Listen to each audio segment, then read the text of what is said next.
going to interrupt the connections because I've been invaded by a politician, which is quite exciting for me. It is the Right Honourable Michael Moore. Not that one. Do you get that a lot? Do you get people complaining about bowling for Columbine and things? I have had so many rude emails from Republicans in the United States over the years, particularly during the Iraq War. I had to write a wee polite email back saying, no, you meant the other one. Are you sure that you meant the other one? Well, mostly. Although they weren't very happy with the way the Liberal Democrats voted in that war either. But that's a different day. So how are you doing, and what brings you to Bute? Well, it's one of the great things about my job as Secretary of State that I get to travel around the country pretty regularly and be nosy in different parts of Scotland. And this week Westminster's not sitting, so I've been on the road, left home in the Borders on Sunday night, and I'll get back tomorrow night. I've covered a long amount of the length of the country, but I haven't been in Bute for rather a long time, and the local MP, Alan Reid, said you must come across and see some of the tourism businesses, some of the other businesses we have here. And of course, once that was arranged, coming to see Bute FM was a big priority It was too. probably top of your list, I would imagine. It very quickly became so. Yes, quite right. And most importantly, and on a serious note, have you seen the Victorian toilets? This is a delight I have yet to experience, but there's I'm sure lots about Rossi that I should be experiencing. The Victorian toilets are actually quite special, and I strongly recommend you go and see them. But that aside, it is a fascinating place, Rothsay and Bute, and I've only been here myself a couple of years, and you tend to get conflicting opinions about it. And some people say it's a perfect example of Victoriana that's kind of left to slightly decay, and they like that, and they want that preserved.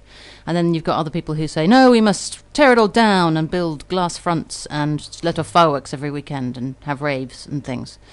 Where would you fall between those two camps? Launch me right into the middle of the most sensitive local debates. I think it's one of I live in a rural area of Scotland myself. I live in an area where tourism is important, but constantly challenged. Promoting particular parts of the country, never mind Scotland itself, is expensive and challenging. I do think that most visitors tend to like what has made the place special in the first place, and that here, of course, is the stunning scenery. You come to this part of the world and you are just spoiled rotten. And on the back of that, I think the layout of the town here in Rothsay, all the different villages across the island have real charm and real attractiveness. And I think again, not to fall out with those who want glass frontages and raves, I think that to lose that would be terrible. But nowadays, I think tourism has to be for everybody. And when I was earlier on up in with the guys from Bute Forest Company, and they were talking about the woodland walks, which are pretty traditional, and the mountain biking and everything else that goes on, shows you can cater for lots of different tastes. So if we can pull off that trick, that's brilliant. Okay, which leads me neatly into another hot topic, which is wind farms and alternative energy, which is right in the middle of that, trying to balance progress with tourism. And, covering fields in large wind turbines tends to be unsightly, which is one of the reasons that people are against it. But then, we want to preserve the countryside for longer, and the only way to do that really is to try and search these alternative energies.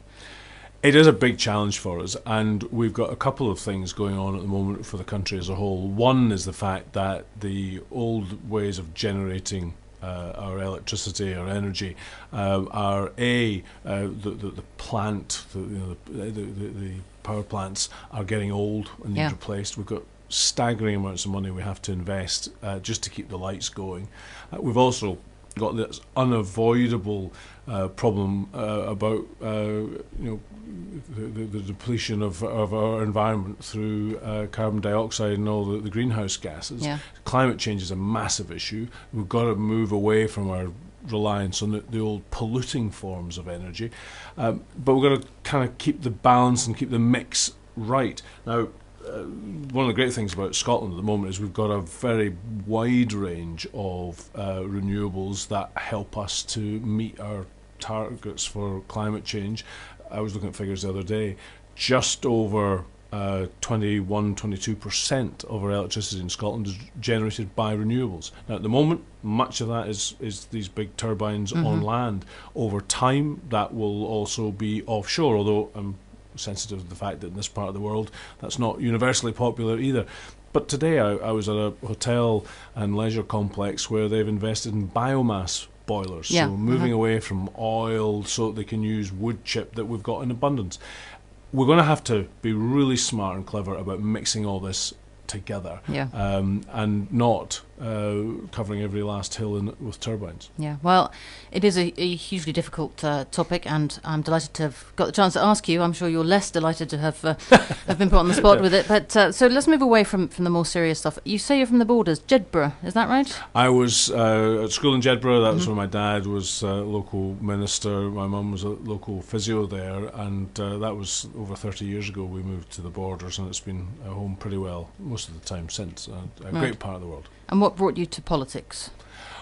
I was one of these, irritating kids who was always asking questions in modern studies or history classes and so on. I was just interested in current affairs. My parents weren't particularly political, but they encouraged me and my sisters to be interested in the world around us. Yeah. And over time, that sparked an interest in things that I didn't think were right. I didn't believe it was right that every last decision about what happened in Scotland was taken in Westminster when we could do much of that for ourselves.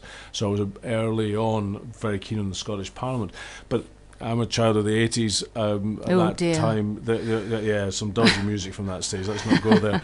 And I think of what was happening beyond the Iron Curtain. And the fact that people were standing up for basic rights to be able to vote and choose their own governments. And I got involved in that. Yeah, kind of it was an too. exciting time, for sure. It was really exciting, and it's hard to believe now, looking back, that it's now so long ago that the Iron Curtain came down. The Berlin Wall is long gone. But those are the kind of things that got me involved. Although, having said that, I did study politics and history at university. I then went off and became an accountant. Go figure. That's a good pun. Until I got the chance to stand for Parliament 16 years ago. Right. So it's been quite a ride for you, really. And I noticed from your little biog here that you've done a lot of shadowy things, not as in morally. I'm sure that's not true. But thank you for clarifying. That's really helpful to my reputation to get that cleared up. Shadow Minister for Foreign Affairs, Shadow Secretary of State for Defence. That sounds very Rambo. Shadow Secretary of State for Foreign Commonwealth Affairs. I don't know what most of these things mean you do, but they sound very impressive. What happened was, in Parliament, you have government ministers who cover each of the different departments of state, and opposition parties nominate people to keep their focus on that particular department, challenge the ministers, make sure that they are doing as they say they should, and cover off the big debates. So I spent a number of years covering international subjects, whether it was defence, foreign affairs or international development. So it was a very exciting portfolio to cover. If you think of some of the biggest issues facing the country in the last decade, it's been in what we're doing in Afghanistan, what we're doing in Iraq, and development has also been a big challenge. Scandalous numbers of people in the world live on less than $1 a day. Yeah. So that made that big and important. However, now in the last 3 years in government, we get to do things for real. And being the Scottish Secretary has put me right in the middle of all the big debates we're having now about the future of Scotland, and that's a very exciting thing to do as well. Yeah, and the most important thing is about devolution. You've got to make sure that devolution's working. So how's it going? Well, I think devolution's doing pretty well. I think, you went back 20 years before the Parliament was created and said to people that by this time in the 21st century, the Parliament would be so well established, we'd have given it more powers. In a few years' time, it will determine half the tax that we pay here in Scotland. That's phenomenally important. And I think the sense that we're making decisions about our health service, our education, our roads, ferries, whatever it might be, in Scotland rather than elsewhere is fantastically important. But alongside that, when it comes to the big things, defence or foreign affairs, or frankly just the economy of the whole UK, we're in there with the rest of the UK as well, and I think that's a great strength. Absolutely. Well, I'm here talking to the Right Honourable Michael Moore here on Bute FM, and we're just about to kick into the big stuff now. I notice on your biog again that you're a fan of film and rugby. Indeed, not always at the same time. So not Invictus then, that was the only film I could think of that was about rugby. There's actually surprisingly few films about rugby. But Up and Under, that was a 1990s classic, I think. Yeah, straight to DVD, was it? Something like that.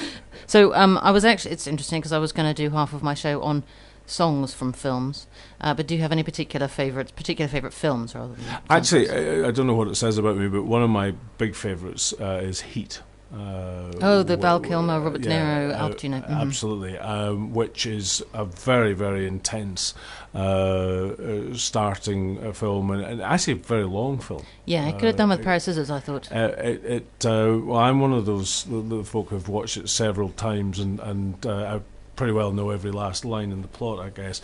But there were two great Hollywood actors facing up to each other. I think the great factoid about it is that they only appear in one scene in dialogue together for 2 or 3 minutes in the cafe, and but it is the most magic scene in the entire film. It is this sparks flying off the two of them. Just and anybody who wants to know what acting is about should just study that brief clip. Yeah. But what is great for me now, I've got a little girl who's 3.5, and we tried her out in The Sound of Music recently. A film I remember as a kid myself, and she absolutely loves it. Corrects me when I get Do a Deer wrong and all this kind of stuff. You get Do a Deer wrong? It's an amazingly complicated song. You get your me's and your fa's in the wrong order. I suppose that's true. It can get really quite embarrassing, right. Especially when your 3-year-old corrects you in front of everybody.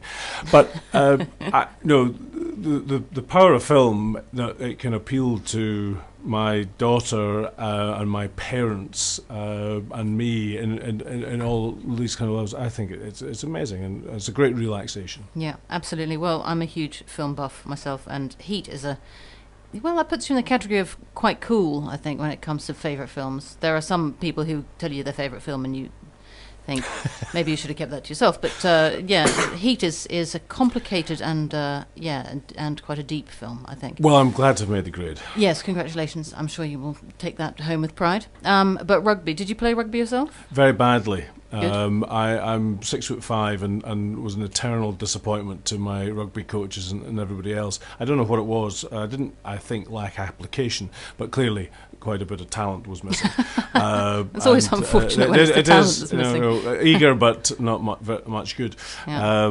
But it's given me a lifelong love of the game, and I'm actually looking forward to going along and seeing Scotland against Ireland this weekend at Murrayfield. Should be quite tense, I would have thought. Yeah, well, it's been kind of depressing for a lot of the last couple of years as a Scottish rugby fan.